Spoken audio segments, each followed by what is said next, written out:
Welcome guys sa ating new episode ng Beyond the Hustle podcast. Okay. Alam ko na alam nyo na sunod-sunod yung uploads natin ngayon. And as I promise, 'di ba, gusto ko tapusin tong season 1 na mabilis. So kung sa last episode ang pinag-usapan natin is yung horsemen ng fear or papaano ba maging confident. Ngayon naman guys, pag-usapan natin tong pinagdedebatehan ng maraming tao, which is discipline versus motivation. Na kung isipin nyo guys, ano yan eh, yung ano na to, yung usapan na discipline versus motivation, parang diskarte diploma na type to eh. Pero hindi tayo maglilin towards sa ganun type. I-explain ko tong discipline at motivation sa pinakasimpleng paraan, sa paraan na may intindihan nyo kahit anong edad, kahit anong sitwasyon, at saka marerelate kayo dito sa day-to-day na ginagawa nyo.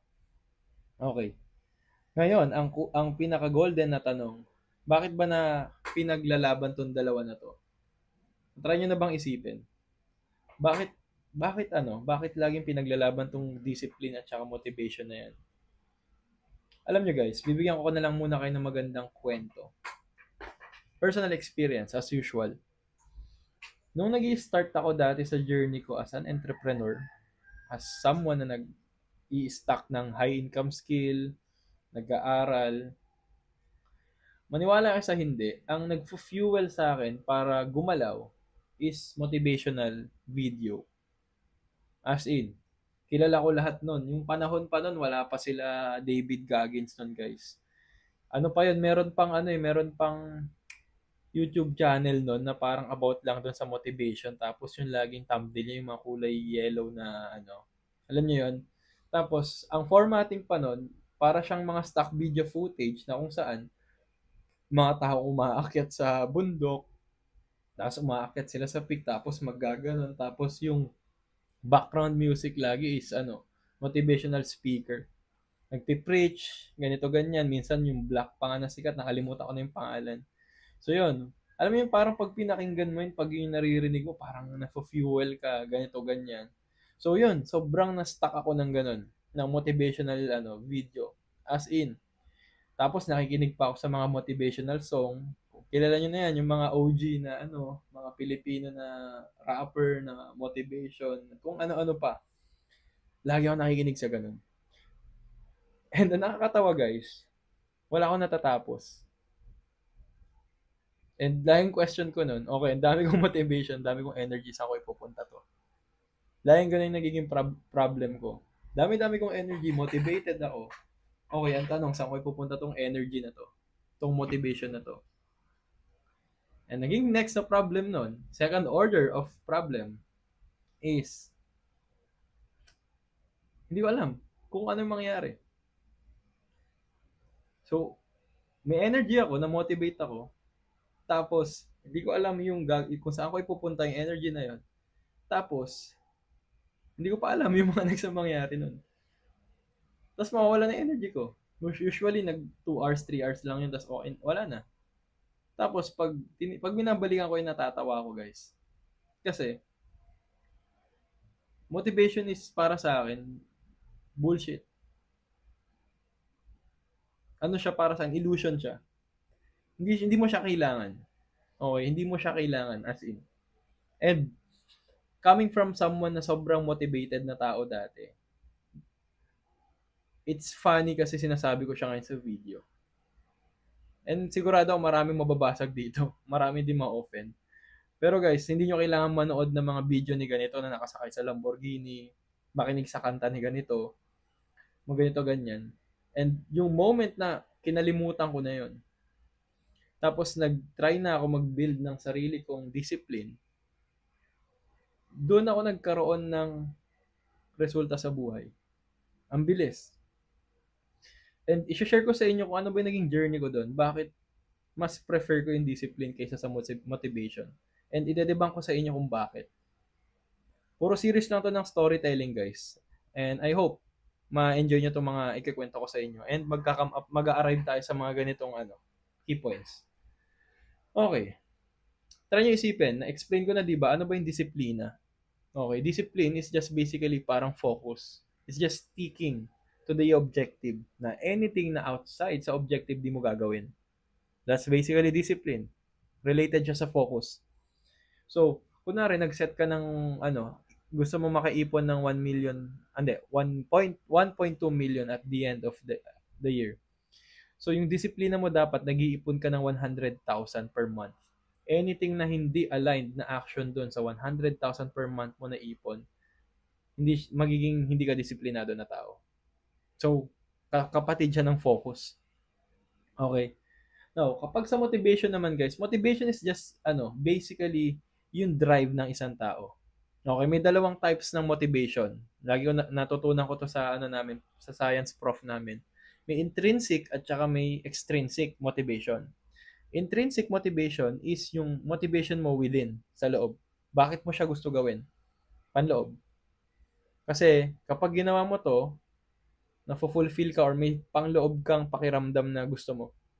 Okay, fulfillment.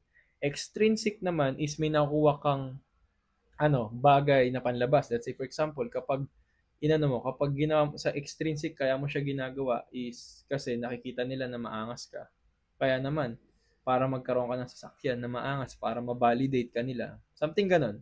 Para mag-gets mo yung motivation. Now, yung topic na yun about motivation, it's something na hindi na-discuss masyado kasi na misunderstood at na misconceptualize yung salitang motivation. At yung motivation, lagi na nai-inline sa success or sa whatsoever. Kaya may mga motivational speaker. So gusto ko lang i-clear sa inyo yon guys, para may idea kayo kung ano ba yung motivation, ano ba yung discipline na yan. Now, okay. Bakit ko masasabi na mas better ang discipline? Okay, at saka versus sa motivation. Bigyan ko kayo ng story. So, balik tayo sa story ko nun. So, nung nag-ano ako nun, nag-start ako nun, yung naging problem ko guys. Sobrang motivated ako, sobrang dami kong energy, kakapanood ko ng motivational video. Hindi ko alam kung saan ko ipupunta yung energy na yun. Now, hindi ko alam, napupunta ko siya sa mga maling bagay. Napupunta ako sa mga gawain na hindi naman nagme-make sense. Kapag napunta ko doon, o di wala akong effective na resulta, hindi ko na leverage yung ginagawa ko, walang connect sa ginagawa ko.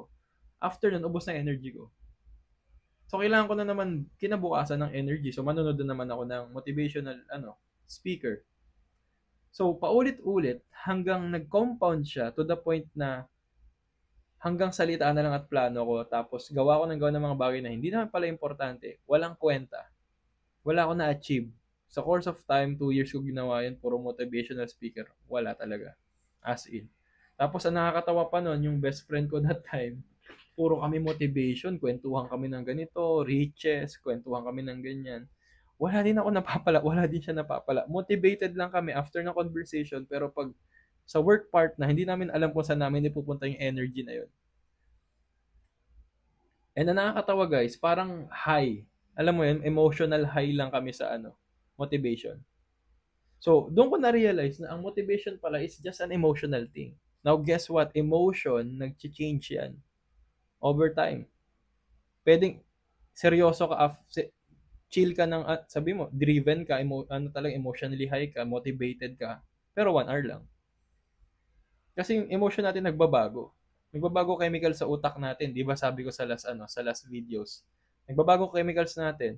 Kapag nagbago yung chemicals natin, nagbago yung mga bagay na 'yon.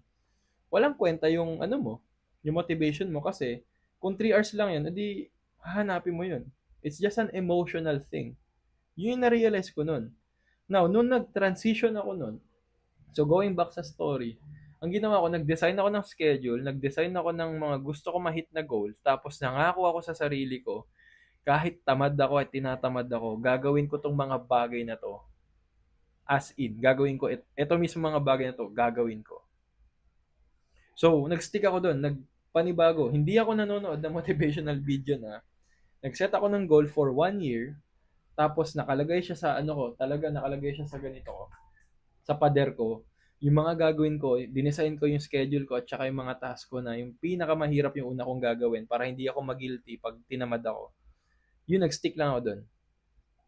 And to tell you guys, Mas logical yun, okay? Kahit hindi ako motivated, wala akong energy, regardless, gagawin ko isang bagay. Logical ko siya tinake. And guess what? 2 to 3 months, nagka-resulta agad ako. Yun yung time na mas nag-perform ako sa trabaho ko. Yun yung time na umuulan yung commission ko sa work and mas nagka-extra money ako. So, sabi ko, sarili ko nun, damn, hindi ko naman pala kailangan ng motivational video para ma-motivate. Kasi naalala ko nun, dumating po sa time na para lang gumalaw ako nun. Ay, nagtatrabaho ako, wala ka ng energy. Tapos makikinig ka bigla motivational video. Wake the lion in you. Yung mga you are more than what you think. Mga ganun. Wala lang, ang corny lang, patalastas. Pero balik tayo dun. So yun, bullshit siya para sa akin. Kasi tinitweak niya lang emotion mo. And guess what? Emotions, nag-iiba yan through time. Okay? Kapag di ka motivated, wala nang kwenta. So, yun. Doon mas nag-focus ako sa logical side of things. Nag-focus ako dito. And ang nakakatawa doon, guys, going back sa story, yung sa yung motivational era ko noon, 'di ba? Hindi ko alam gagawin ko. Scattered siya eh. Hindi ko alam gagawin ko, ano bang gagawin ko. Wala akong sistema, wala akong schedule na fina-follow. Kasi masasabi mo lang naman na disiplinado yung tao pag may schedule at may mga bagay na ginagawa na nakatas, na nakasulat sa papel, na ginagawa nila na everyday. Pero since ikaw yung tao na freestyle lang, most likely yung focus mo scattered. So kapag scattered ka, ang nangyayari, tira ka ng tira kung saan-saan, wala ka naman tinatamaan. Yun na nangyayari guys. Sinasummarize ko sa inyo yung napakadaming motivational people sa TikTok. Pupusta ako sa inyo, yung mga nagmo-motivational na yun, wala pang nagagawang mabuti sa buhay yan. Pangalawa, wala pa talaga silang na-achieve na sobrang solid na ano. Kasi ang ginagawa lang ng mga motivational speaker na yan, or motivational people or guru na mga yan, is i-hype lang emotion nyo, tapos bentahan kayo ng something para kumita sila. Pero, trust me guys. Okay, you should trust me on this. Scattered yan. Try nyo obserbahan yung mga tao masyado sa motivational sa buhay. Wala silang nagagawa, wala silang natatapos.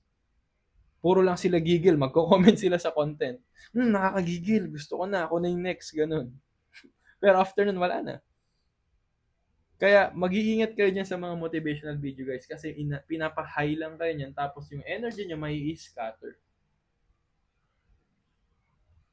Pero if you have a proper plan, meron kang pina-follow na schedule, may sistema ka sa buhay. So yun, going back sa story, 2 months, 3 months pa lang ako nung nagka-sistema ako, na-track ko lahat. As in, kapag may sistema ka kasi guys, hindi nyo kailangan ng motivation. Kapag may schedule ka, kahit hindi ka motivated ngayon tumayo. Since may schedule ka, wala kang magagawa kundi gawin mo yun. Kasi may schedule ka nga. May fina-follow ka na kapag 9 p.m., tulog ka na dapat kasi 5 a.m. gigising ka maaga kasi school. Kapag fina-follow mo yun, tapos nakadesenyo lahat ng bagay niya doon, magkakaroon ka ng sistema sa buhay.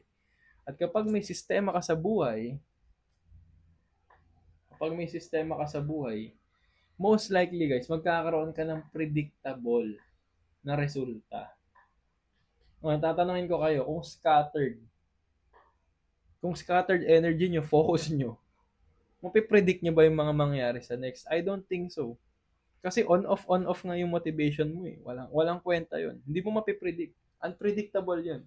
Kaya maraming mga tao na hindi motivated, walang resulta kasi most likely hindi kasi nila alam kung saan nila i-channel yung energy nila.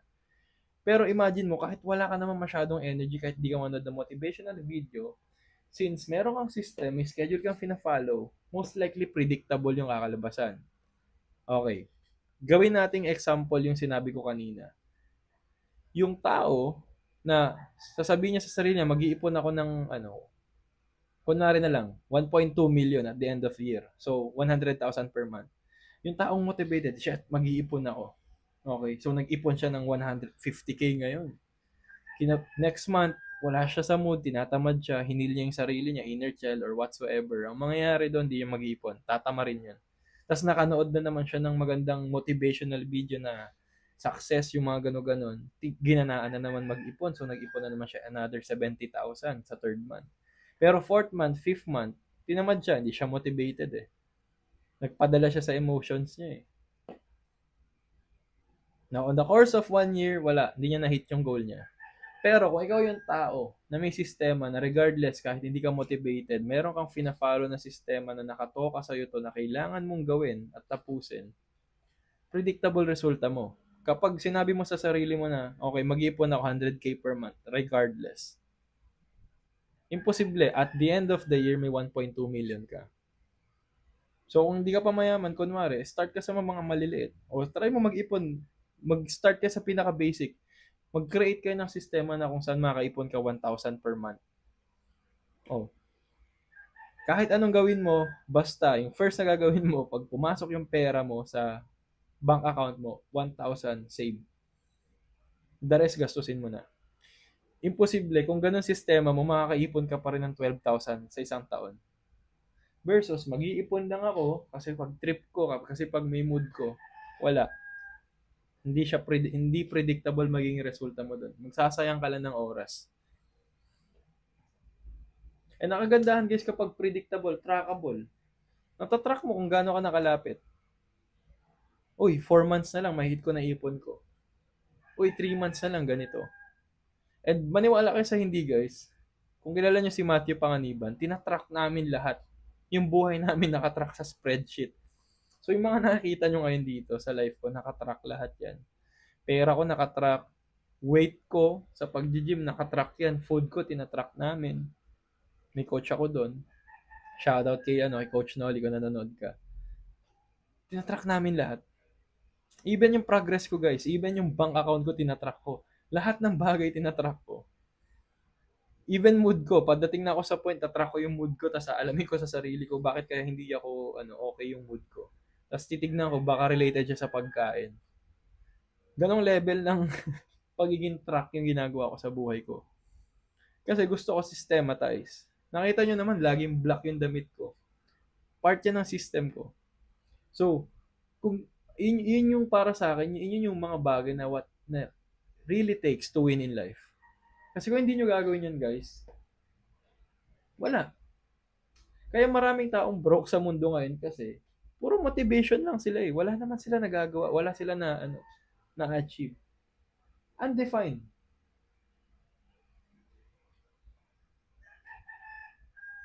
Meron ako kwento sa inyo guys na eye-opener. So yun, nag-umpisa ako dati noon. Nag-start ako sa sales. Lahat ng kasabayan ko nun sa sales noon, ng mga gusto kumita ng million, yung totoo to, wala na sila ngayon.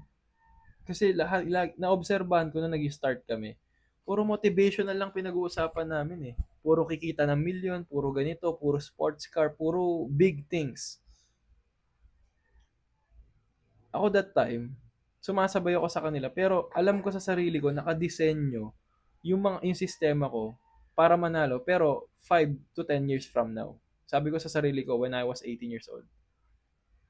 So imagine yun, 18 years old ako nun. Nakadesign yung buhay ko after 10 years para sa mga bagay na gusto ko. Sila wala silang sistema, wala silang ganun. Puro hype lang. Yaman na ako after 3 years ganito. Tapos tinatanong ko sarili ko, paano nila masasabi na yayaman sila in 3 years? Hindi nga nila natatrack, hindi nila alam. Wala nga silang sistema at wala din silang disiplina. So, luckily, aware na ako sa mga ganung bagay nun. And, hindi naman nagsisinungaling guys. Kung nasaan ako ngayon, it's just something na dinisenyo ko noon. As in. So, sa magtatanong, I'm already 27 guys. And, 18 ako nun. So, parang, that was 9 years ago. Now, ang tanong, na-hit ko ba yung goal ko? Sobra. Yung mga design ko nun, na-hit ko na ngayon. And it's compounding. Alam nyo kung saan ako natatakot guys? Sa ika-10th year ko. Next year. Kasi dumating na sa point ng life ko, parang ganito. Alam ko sa sarili ko noon na nakadesign yung sistema ko na after 10 years magmamature ako. Like, magmamature finances ko. mahihit ko yung peak ko. Hindi ko naramdaman yon ng first to 8 years. Seryoso yun guys. 8 years na hassle yung up until last year na 26 ako. Walang nagme-make sense. Walang resulta na nagpapakita sa akin. Pero, since may system ako, alam ko mag-work yun. Alam ko na may ginagawa akong tama, may ginagawa akong logical, may sistema ako naka-design na mag-hit ako doon. Alam ng mga tao na malapit sa akin yun. Dumating na sa point yung mga kasabayan ko may resulta na noon, mas higit na sila sa akin noon or whatsoever. Pero I don't care. Hindi ako na-demotivate doon. Wala akong pakialam sa kanila. Ang paki ko lang kasi meron akong sistema na fina-follow na alam ko na kapag at some point in time, may hit ko to. And alam niyo nakakatawa guys, once na nag-stick ka sa discipline na yun, sa system mo na yun, may predictable result. So yun, nag-bet ako sa long run. Isipin nyo guys, 18 ako noon nag-bet ako sa long run. Nung 26 ako, wala pa ako masyadong resulta. Resulta na sinasabi ko guys, ibig sabihin, sobrang laking recognition. Yes, kumikita ako ng pera, okay yung work ko, pero yung recognition na inaano ko, yung credit na yun, yun yung hinihintay ko dun sa sistema ko na kailangan na some point makikilala ko ng mga tao sa ganito. And, yun, dumating sa point na parang hindi mawawala yung fear na parang okay yung mga kasabayan ko nun, o okay na sila, yung iba ganito, ganyan. Ako parang na-left behind ako. May ganun akong thinking nun, pero sa utak ko, hindi yung sistema ko nakadesenyo dito. So alam niyo nakakatawa, after 9 years, itong taon na to guys, sunod-sunod yun naging compound ng success ko. Una, sikat na sikat ako sa TikTok ngayon. Nagulat na lang ako kasi nung nag-start ako mag-TikTok, bigla na lang ako nagka 100k followers. Pangalawa, nasa YouTube ako, nakikinig kayo sa akin. Pangatlo, ang daming mga sikat na content creator na nilulook up ko nun, gusto na nila makapagtrabaho sa akin. As in, yung mga sikat na talagang idol ko nun, nung nag-start ako, sila na lumalapit sa akin. And recent lang guys, si Chinkitan lumapit sa akin. Number 1, finance coach sa Pilipinas, lumapit sa akin. Nagpatulong sa business niya and nagbabalak na kami tayo ng sarili namin negosyo. Naging partner ko si Chinkitan. Sobrang nagulat ako guys. Kasi isipin nyo, 18 ako nagseryoso, nag-lock in. 26 ako nun. 26, last year, dinadoubt ko sarili ko, ba't walang lumalabas? May ganong ano eh. Pero pag bumabalik ako sa drawing board, meron akong system na dinesign na after 10 years ganito mangyayari.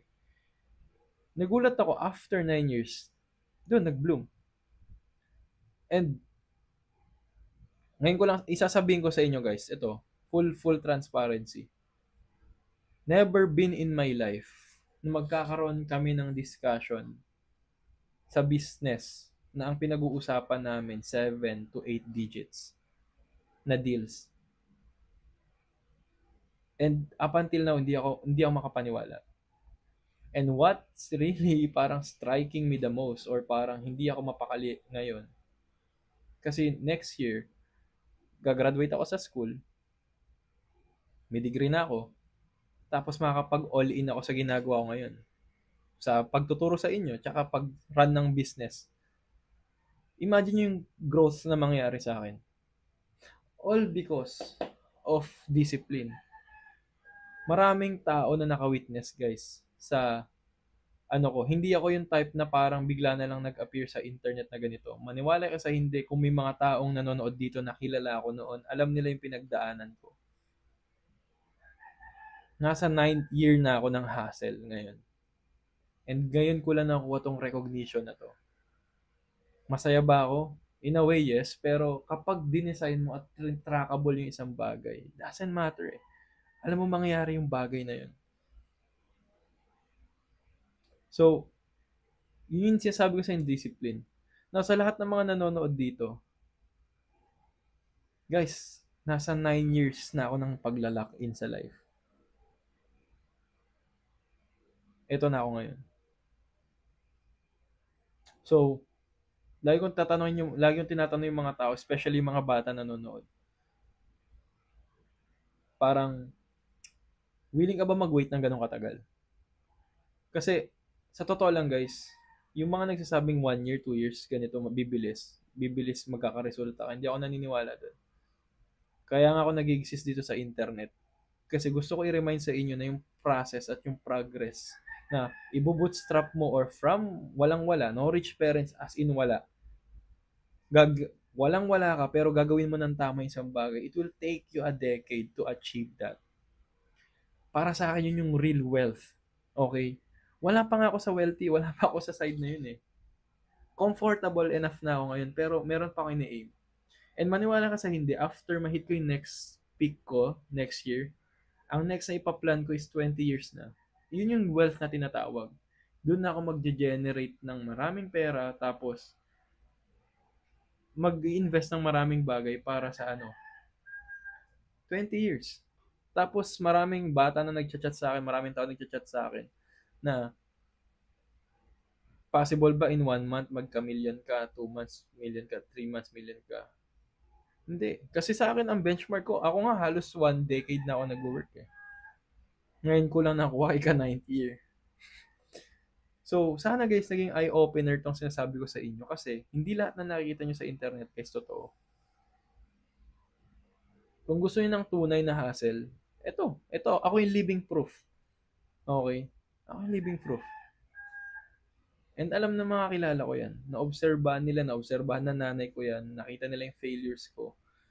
And up until now, hindi ako makapaniwala sa mga nangyari. All thanks to you guys. Kasi dito kayo, sinusuportahan niyo ako. So, bakit ko ba kinikwento yun? Kasi nataratrack ko yung success eh. Pag nag-uusap kami ng friend ko, si Matthew Panganiban, natatrack namin. Not to exaggerate, pero pag, kunyari, usapan namin, after 10 years, ano na kayo ginagawa natin? Since alam namin, natatrack namin yung projection namin, tsaka yung magiging kikitain namin, yung level namin sa life, alam namin kung nasaan na kami after 10 years. Kasi, discipline, alam namin na mag-stick kami sa isang bagay lang na yun eh. So, that's the importance of discipline, guys. And i-connect ko na lang, guys. Short term lang ang motivation. A day, pwede ka ma-motivate ng 1 week. Next week, wala na. Kahit sa ang aspeto ng buhay, kahit business, school, sports, kahit ano pang bagay, guys. Disiplina mananalo.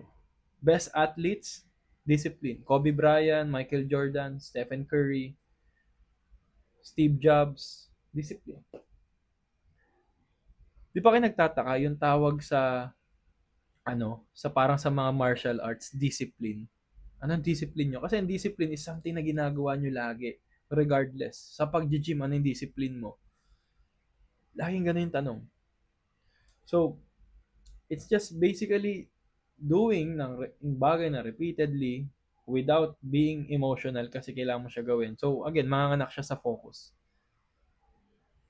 Mas magbebet ako sa mga pag yung tao ko namimit. Kapag may disiplina tong tao na to sa maliit ng bagay, malayo mararating nun. Kaya marunong mag-ipon, it speaks a lot about sa tao na yun. Kapag marunong mag-ipon, may disiplina to sa isang bagay. Kasi ang hirap guys, nakadesign yung mundo ngayon para hindi ka maging disiplinado. Ang daming nangyayari. So yun, long term.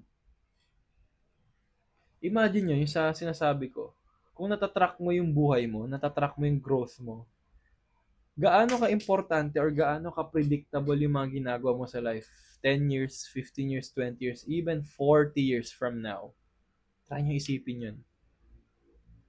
The reason kung bakit maraming tao ang hindi nagiging okay sa life, well off, hindi nagiging fulfilled kasi hindi nila dinedesign yung buhay nila eh. Wala silang system na pina-follow. Kapag may system ka, you have the discipline, everything follows. So yun, hindi mo na kailangan ng motivation, wala ka namang mapapala dyan sa totoo lang. Yes, kailangan mo ng konting motivation sa isang bagay, pero trust me, if you want a long-term efficiency at saka result, discipline. So yun lang guys, sana marami kayong na-realize, marami kayong, alam nyo yun, marami kayong parang realization, and marami kayong parang aha moments ngayon.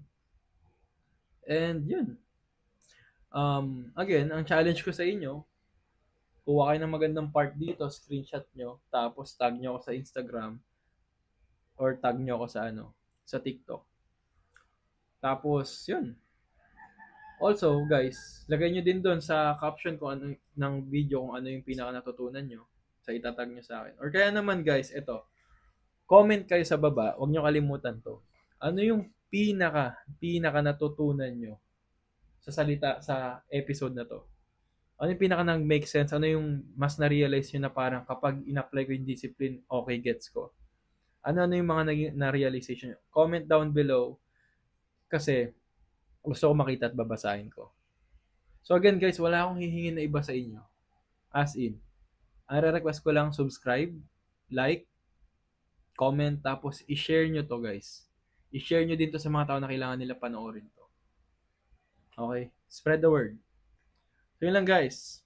Episode 16, last episode guys. And pagbibigay ako sa inyo ng mga raming value bomb. I-reveal ko sa inyo yung yung natutunan ko kay Chinkitan.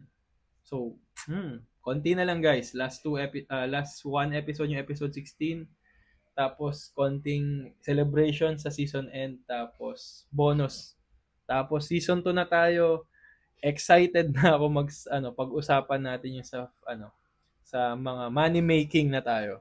Kasi bombarded na kayo masyado ng mindset. I'm sure nasa point na kayo na gets yun na. Okay, lahat ng meron ngayon gets yun na. Okay, may babalik-balikan kayo. So kung bago ka pa lang dito sa video, I highly suggest panoorin mo from the top tong video. From the first episode kasi hindi mo magigets, magkakakonect lahat to. So yun lang guys, thank you so much. Excited na ako i-end tong season kasi last announcement, malapit ko na i-release yung community. Okay, so magtuturo din ako ng sales for free. Okay, so yun lang. See you sa next video. Maraming salamat and peace.